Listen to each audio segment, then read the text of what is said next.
What is going on, Skull family? I'm Kyle. I'm Darin. And this is the Purple Dopes with Hopes podcast.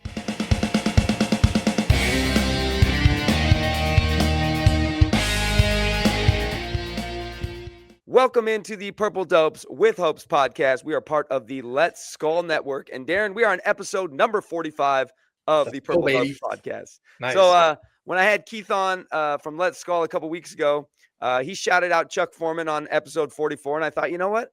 If we're going to do these episodes, we should shout out some Vikings players who wore the jersey number of the episode that we're on. So episode number 45, we got Tom Hannon, played for the Vikings 1977 to 1984. Into the 80s, Yep, safety.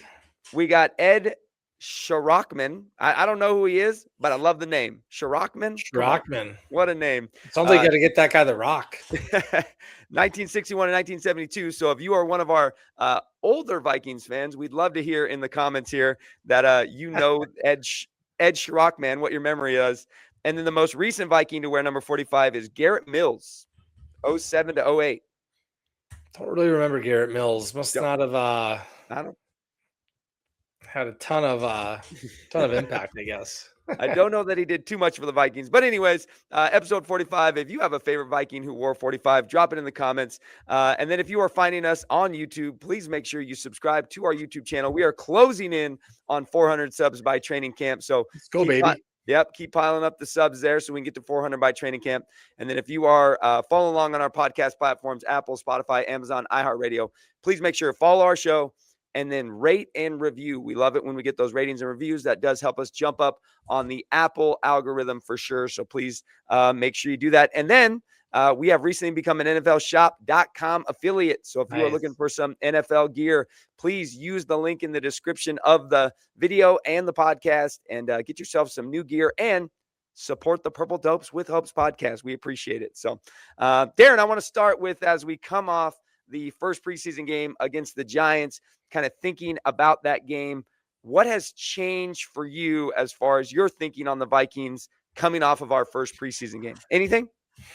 No, I mean, the game went like I thought it would. You play the starters for a series. They went down scoring drive. Would have been nice to see a touchdown, but again, we'll take, watching Will the Thrill kick them through, any day of the week. Do that all day, every day. Yeah, man.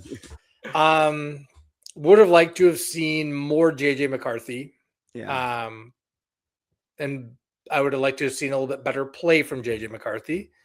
But otherwise, the defense was overall pretty dominant, like we expected. They gave up that 3rd and 25 play that I think went for like 40 yards. Yes, yeah. Guys missing tackles, taking bad angles, all that fun stuff. But that's nothing I'm worried about. B-Flow will get that stuff fixed up. For sure.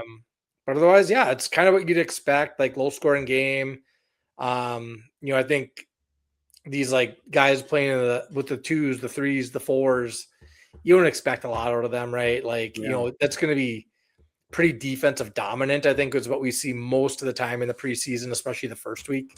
For sure. So 13-10 matchup, not at all surprising. Happy to come out on top. I know these games don't matter, but we'll take wins when we can get wins. So exactly. Yeah. I would say, as far as what's changed for me, is my excitement for this defense has grown even more. Yeah. I'm super bummed about Jamal Adams because coming off that first quarter, I was really excited about the potential that he brought as kind of this gadget Swiss Army knife for B-Flow. But man, seeing guys, Dallas Turner getting a sack, Jay Ward coming off the edge there on a blitz, getting a sack, lighting up Jackson Dart, getting a couple interceptions. I just think I'm seeing things from our defense that get me excited. Whereas last year, I just felt like we had a lot of letdowns on defense. As good as our defense was, we just had a lot of missed opportunities, and it seems like our defense is taking advantage of those opportunities from game one, which is what we need. The sacks, the picks, the splash need to come in. We need to come in week one ready to go, and I think that's something that we chatted about with Fish on Straight Skull last week. It's like, man, we got to be ready week one for these 2 divisional games. And I feel like our defense is getting there. Our offense, I'm hoping, as we talk about joint practices a little bit in the upcoming 2 more preseason games, that I'm hoping our offense begins to click. And it seems like since Kyler has been named, the starter, I'm hearing a lot more good things about the things that he's doing at camp than the criticisms. And maybe that's just, the pressure's off. The starter's been named. He's getting more reps, so we're going to see more good things that we're hoping out of Kyler. Yeah, no, 100%. And like we touched on the other week, like again, it would be great to see the ones continue to get reps in the preseason. I know that's not the KOC way. Yeah. But again, I look back to last year, just those first 3 quarters coming out flat. You got Kyler in a new system. Again, I know it's complex. KOC, I think, has learned from last year. Maybe he'll dial back a few things, but ultimately, we need to be ready to go week 1 against the Packers. I mean, you come out flat against the Packers or the Bears and you start 0-2. Not only are you 0-2, you're 0-2 in the division. So, yeah, it's brutal. I mean, those need to be wins. And, I think they know that. Sure. So I would like to see the starters continue to get reps, even if it's a series or 2. But this is a big week now. We got joint practices. Ravens are in town. So I'd expect, to see a lot of work from the ones here. And excited to see kind of the notes coming out of camp. And that's what, like, I know that the emphasis from KOC is on the joint practices. And I think with joint practices, the things that I like are we get that extended time with the ones out there on the field. Whereas preseason game, you get one series, like, it was good to see Kyler make a couple passes. It was good to see Jordan Mason, Aaron Jones get a couple runs. But what does that look like 2, 3, 4, 5 series into things? And I really think, joint practices are going to give that to us. I know last year, really, joint practices were where we got really excited about J.J. McCarthy. I mean, he actually outplayed Drake May last year in the Patriots joint practices. So I guess, like, for me, as we look forward to the joint practices, what are your expectations for the quarterback play specifically as we lead into that the next couple of days against the Ravens? I mean, I'm just going to preface this, like, let's not overreact, because I believe, like you said, J.J. McCarthy lit it up. I believe Sam Darnold looked awful in joint practices against the Browns. So let's not overreact no matter what happens. That being said, obviously, I'd rather see more positives than negatives. You'd like to see Kyler Murray with a good grasp of all the concepts that KOC is putting into the offense that week, making sure he's making the right reads. One other thing that's, I guess, been kind of hitting Twitter or X lately is a lot of bad snaps. And so, repetition for Brandell, man. Just let's see Brandell having clean snaps to Kyler, whether it's in the shotgun or under center. And, I'd like to see continued progress in the run game. The Ravens run defense, maybe it was, I can't remember if it was last year or the year before, but they were pretty suspect. So I'd like to see us be able to exploit maybe not the best run defense in the league and continue to build with, kind of let's call it the 3-headed monster of Mason, Jones, and Claiborne. But then, the last thing's really Jefferson, man. Let's get him the ball.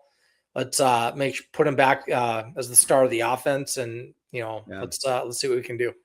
Yeah, no, I'm interested to see how this QB play is going to play out. Obviously, the 2 and the 3 spot, I think, is more the question for Vikings fans than it is the QB1. I mean, we know Kyler Murray is going to be the starter, and KOC made it clear, I think, earlier in the summer, whoever our starter is, that's the guy we're going to get behind.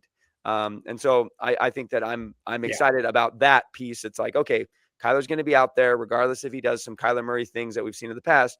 We're still going to rally around him. He's still going to be the guy. But it'll be interesting to see kind of what the balance is between Wentz and McCarthy within the joint practice system. I don't know if it'll be more on, hey, let's get JJ some more reps, which I'm with you. Like, the guy needs to be out there. Like, if we want this guy to have success, I shared last week with Fish, like, I was disappointed in the first preseason game with JJ McCarthy, a guy who has 10 NFL starts under his belt, 2 years in a system, playing against the twos out there. I felt like he should have lit it up. Like I felt like he should have shined. And he made some good passes. And yeah, we had a drop from Ty Felton, but I still feel like the speed of the game is just moving too It's a quick for him. half step slow on And everything. It's kind of so, and this is no shade against JJ McCarthy, because when I was 23 years old, like, the world was not moving as fast as it is when I'm 42 years old. Like, I got a lot more things dialed in on my job than I did when I was 23. But I still think that we got to get that guy as many opportunities as we can out there. But we also have to be prepared if Kyler Murray goes down, who's going to be the guy that comes in. And I think we've said it time and time again, the short-term in-game situation, Carson Wentz is probably our hope is going to go in there, manage the game, get us out with a win if we're in the lead. But then if we go to the long term, I don't know how we can't say, JJ McCarthy, let's give you the shot. And I want to have confidence in him from, training camp, or from joint practices to preseason game number 2, preseason game number 3, which he probably won't play in preseason game number 3, but like, so we can go, yeah, okay, he's figuring it out. He's getting situated. So, I think he should play in preseason game number 3, though. There's no reason to not have JJ McCarthy playing all of these games. Yeah. Like, and I understand, like, you keep starters and some of your top guys out due to injury concerns. You want them injured in the preseason. I get Jefferson's not going to play. We know that. It's not a JJ McCarthy concern right now. Yeah. Like, we need to get him reps. And obviously I don't want him to get injured, but you can't have that worry with him because he's not your starter. Yeah. So you need to treat him as the backup and get him the reps so that, again, more than anything else this year, we need to know, is our quarterback on the roster? I mean, I think we can have a competitive season. Yeah. We're still finding that out, even if we get average quarterback play. Yeah. Right? Well, I think with average quarterback play, this is a playoff team based on how good our defense is. I think our defense will carry us. And so, and this is no quarterback play where we're not turning it over. This is no shot at Darnold, because I think Darnold was in the right spot in Seattle, but average quarterback play in Seattle won them a Super Bowl last year. Absolutely. Yep. I mean, and Sam had moments where he played great. Moments of greatness, but he did a good job. But he didn't have to do it. Yeah, he didn't have to do it game after Vikings. Yeah. They were like $120. Oh, but the defense. If Max Brosmer doesn't throw what he threw against the Seahawks, like, the Vikings are probably going to win that game. It's going to maybe not win it. I don't know if we're going to win the game against Seattle with Max Brosmer. No. That's what I'm saying. Like, if Max Brosmer wasn't the guy we were calling the name. Oh, yeah. I mean, again, if JJ McCarthy is the starter, like, I think it's a competitive game. Absolutely. I agree with you. Yeah. But that's where, again, he needs to be ready because, yes, if Kyler Murray goes down and it's like a, sprained ankle, keeps him out for the rest of the game, okay, like, I agree with you. Put in Wentz. Let's, manage the game to victory. Yeah. If it's a 4-week injury, that's McCarthy's shot. Yeah. And I think if you're the Vikings, you want to put McCarthy in. So you need to get him ready now. Yeah. And if you don't, you're doing him and really the organization a disservice because, maybe Wentz would be the safe choice. You got to find out what you have in McCarthy. Yeah. Yes. And I know a lot of people have written him off. We still don't know what we have. Yeah. Yeah, and I think that's one thing that's been a little bit disappointing this past week since everything's kind of went down is now you have the criticisms all surfacing on JJ McCarthy, and you have the stories from personnel and past players about how he's not coachable. He's a guy that's bad for your locker room. He does what he wants. He won't run the system. Like, I feel like he's in a bad spot right now, and this is an opportunity to kind of write yourself as what we hoped you would be, even that if that is a good backup quarterback for the Minnesota Vikings. For sure. And honestly, like, that's just noise. Yeah. You just have to ignore it all. Cause I mean, even like the criticism for the last week or two has been loud across the board, right? KOC is getting just completely criticized for going with Murray. And was it a real quarterback competition? These are the same people that were criticizing him for not giving Murray all the reps. And it's like, well, you got to ignore the noise because, like, people are going to be mad no matter what. So for sure. Ultimately, yes, we need McCarthy getting the reps and showing us what he has. Yeah.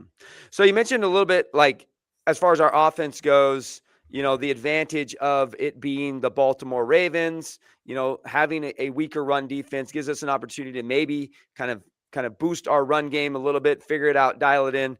What advantage do you think that gives our defense, it being the Ravens as our joint practice team? Yeah, I mean, again, I think it's going to force us to show what we can do against a mobile quarterback. Yeah, Like we which has touched been on a with true Fish. weakness for us. Yeah, I mean, Lamar Jackson's Lamar Jackson, former Yeah. MVP. We got Josh Allen on the schedule this year. Caleb Williams twice. Yeah. We got to be ready for quarterbacks that can scramble, that are elusive in the pocket. Yeah. There's a good chance for us to practice that, keeping him contained, for sure. And making him throw from the pocket. Because again, you're looking at Caleb Williams, week 2, keeping him in the pocket and making him throw from there. Yes. All feeling the pressure is going to be big. Yeah. And that's what we got to practice this week.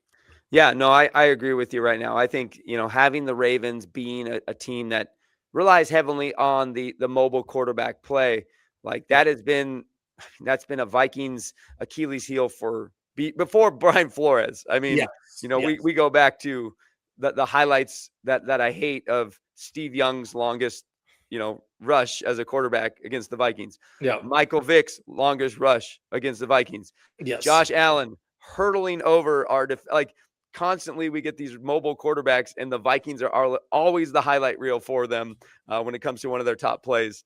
So I think kind of allowing our defense an opportunity, 2 days, to figure out kind of how to really contain a guy like Lamar Jackson, who we know is a mobile quarterback.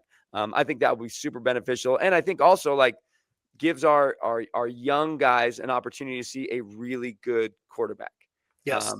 Caleb Banks, Big Citrus, those guys, they've seen guys in college, but they haven't seen Lamar Jackson. Like Lamar Jackson is a different beast when he's taking under center or taking shotgun snaps. So I think it'll be really good for these younger guys to get an opportunity to see one of the league's best for 2 days straight. 100%. And I mean, let's not forget our run defense as well was pretty poor last year, and Very we're true. going up against King Henry coming in. Yeah. So I mean, gosh, does that guy ever get old? I think he's still like 23 and just running over guys. Like he must. I think he's found 250 pounds faster. He's found the fountain of youth, man. He has to have found the fountain of youth. I mean, that guy was a rookie in 2016. Unreal, man. How he's still running guys over. Aaron Jones was a rookie in 2017. So let's just look at it. Aaron Jones is now in the two-headed monster, if you will, of Mason and Jones. But really, we're thinking Jones is going to be taking the bulk, and Henry is still the number one running back, doing everything for them. The twilight of his career, man. It is unreal. King Henry appears to still be in his prime. It's wild. It is unreal. That's unbelievable. I mean, how many running backs right now are still in the league from 2016? He might be it. He might be it. Yeah, 100%. And again, Kareem Hunt was 2017 as well. So, I mean, really, when you think about it, 2016, there are not a lot of running backs. Wow. Oh, there are not. That's impressive. So, and again, it'll be great, practice going up against him. We got, again, solid running backs across the division. We got Josh Jacobs with the Packers, obviously Gibbs with the Lions, but DeAndre Swift with the so we just, we got to shore up that run game or that run defense. And, again, good week to showcase that. Absolutely. For sure. It was interesting this week. You kind of mentioned getting Jefferson back to his number one status as wide receiver. The NFL player rankings came out. Jefferson sitting at 19. I had a nice couple conversations with some folks over on Twitter in regards to that one. But what are your thoughts of our wide receiver number one? I mean, obviously they are coming off of last season, 2 touchdowns, 1,000 yards, but Justin Jefferson being at 19 just seems like a little bit of a slap in the face to Jets for us. That's a huge slap in the face. I mean, again, I think you ask any NFL fan if there's 18 guys better than Justin Jefferson, they're going to say no. Like, there's just no way that's true. Yeah. Now, again, I get how these rankings work, and that's, what have you done for me lately? So I think if nothing else, let's hope it makes him hungrier, man. I don't know. can't imagine Jefferson cares that much about these rankings. Yeah, I bet if anything, he cares more about his Madden ranking being 99. that's fair. That's fair. No, I Yeah. look at it like you said, are there 18 guys in the NFL better than Justin Jefferson? Well, let's talk about the wide receiver.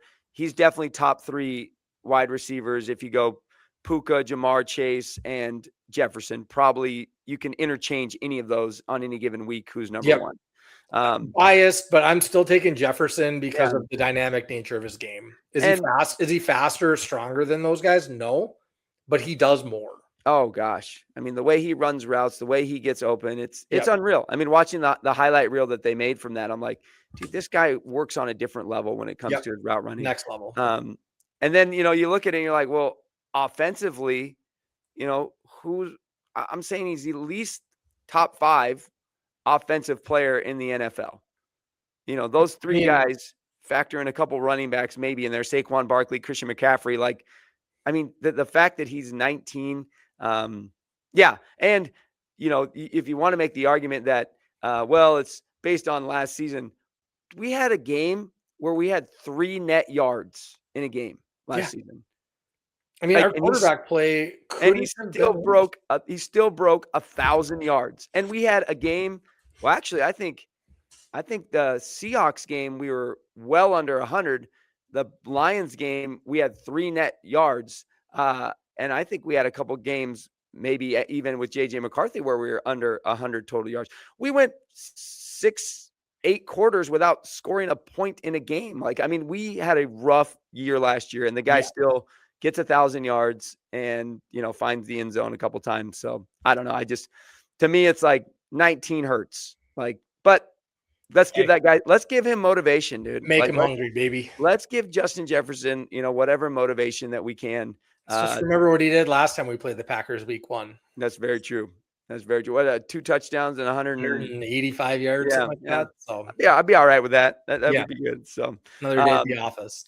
Well, let's just kind of talk a little bit here at the end as we chat about our defense, man. Like, what are you feeling right now when it comes to this Minnesota Vikings defense? Again, expectations are high as they've been in years. Mainly due to Brian Flores, but looking at the personnel we have, like, I think they match up what he wants to do. Again, my worry is a little bit on the depth, which, sounds like they're, Jamal Adams getting hurt kind of sucks. Yeah. But there's a few guys out there they're looking at. Obviously, the bat signal's still out there for Harrison Smith. Who have you been hearing as far as like guys that might be on the radar are still out there, at least for them? I mean, was it Hassan Reddick? I know on the edge is there. Safety, I think there's one name, and it's Harrison Smith, right? Like, I think that's the guy. Like, I don't really think there's anyone else. Hassan Reddick on the edge is a guy that I've been hearing about. There's more guys like Clowney's gone, Von Miller signed. So I'd say the veterans that have been available are drying up. I believe Kyle Van Noy is still available. So yeah, I don't know. But it sounds like they want to add a piece on the edge. I think they need to add a piece on the edge. Yeah. I'm not overly satisfied with what we have depth wise. Interior D line, again, we talked about last week, but I feel great there. Obviously, you want to see the rookies kind of continue to progress. I think Banks had kind of a rough game. Again, I noticed that a little bit less while I'm watching the game, but I think he graded out at like a 30, which it's pretty low. But it's his first game. So I'd like to see him. He looks healthy, so he was out. This is truly like, you think about it, like he was out, majority of, did he miss all last year or just? No, he played a few games last year. Okay. But still not a full season. It's like, getting the rust broken off a little bit, can happen. So, And so again, just looking for progression there. Like, do I think he's going to be an all-pro this year as a rookie? No, but I want contribution. Like we said, we need guys that play. Yeah. And I think we have that. So, interior D line, great. Edge, you need a piece. Middle, I'm feeling pretty good with Golday backing up Cashman and oh gosh, who's our other middle? Who am I drawing a blank? Eric Wilson. Wilson. Yeah. Okay. So backing up the two middles there, corner again, not the most important position in the Brian Flores D, but I mean, again, you love what you're hearing from camp. Chuck Demings, baby. Dude, Chuck. And then, safety. Again, you just need some depth there. But sounds like Jacob Thomas, again, just a name to keep an eye on, kind of undrafted rookie. Yeah, got a pick in the game. Yeah. Sounds like in practice he's looking good. And we haven't even seen Jacoby Thomas. I know, yeah. It'll be interesting to see kind of when he gets his shot in there. Yeah. I don't quite know where he's at or the extent of things, but he's working out. I know yesterday they had him, jogging on the rehab field. So it sounds like the back might be loosening up. So okay. I mean, just, got to get all these guys healthy and on the field, but I'm expecting this D to be top 5. Yeah. I think it sounds like, the Cash Man's having one of the best camps he's ever had. I'm really expecting this D to shine, assuming we can stay healthy. But this will be the unit that carries us. Always the kicker, right? If they can stay healthy, but everything that we needed, we got younger, we got faster, we got bigger, all of those pieces that we were hoping we would get this offseason, we did. And if our veterans, can really Byron Murphy, Josh Metellus, Cashman, Eric Wilson, Redmond, Jalen Redmond, if our veterans can have Van Ginkel, if our veterans can stay healthy and really kind of raise these young guys up, man, this defense could be top 3 in the NFL, truthfully. Easily. From the personnel standpoint, plus you got B-Flow calling the shots. And Brian Flores, that's always the unicorn of our. That's the ace up your sleeve, right? That's it. It's like any 11 guys out there, and he's going to create chaos. So. What he brings is so different and so exciting, and I just am really, I'm just ripe with anticipation as far as how good this defense could be on paper. Check. We got everything we need. Now we just need to see it out there, which I saw glimpses of it against the Giants, hoping to see glimpses of it against the Ravens. I'm just hoping we're seeing those little moments where we're like, oh yeah, this is what this defense is going to be this year. So, and the reality is when you look ahead to week 1 with the Packers, Jordan Love is prone to making mistakes with the ball. He'll give it up. Brian Flores has got his number. Yeah. I mean, he'll give up the ball. And I remember even that first game in Lambeau last year, there was a couple of bounces how did we not get that turnover? Yeah. And we talked about that all last season. The ball just was not bouncing the same way it did the year before. Yeah. And let's hope that we're swinging the pendulum back to getting those turnovers, getting those sacks. Sure. But Love will give up the ball. They don't have a receiver that scares me. Obviously, Tucker Kraft as a tight end is becoming more and more elite. At least amongst, that's how he's viewed in the league circles amongst the talking heads on ESPN, et cetera. But so that might be, a matchup we got to keep an eye on, Tucker Kraft versus whoever's playing safety for us. But, I think, B-Flow is going to be ready to handle whatever they can throw at us. And hopefully we can make some plays. And honestly, it'd be great to start the year off with a defensive touchdown.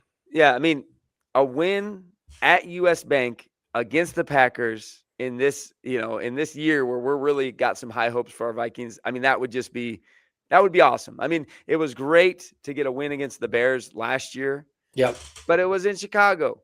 To win at US Bank with the purple, wave going on, the skull chants going. I mean, how exciting would that be? I think that would be a great way to start an exciting season for the Minnesota Vikings, which 100% we are hoping for in our second year as a podcast. Let's bring the hopes all year long. Let's have hopes. Yeah. Let's not have the hopes killed with 6 weeks to go. We had to work pretty hard there at the end of the season for our hopes. So let's hope that as we come into our second years of podcast that we can bring the hopes every week, especially to the people tuning in and listening. So speaking of those hopes, man, we always end with our Purple Dope hopes, brought to you by 612Tees. Great Minnesota-based apparel company. Get yourself a new Viking shirt to start the season. Purple Dope's 15. Get 15% off your first order. As we head into our joint practices and second preseason game against the Ravens, what's your Purple Dope hope, Darin?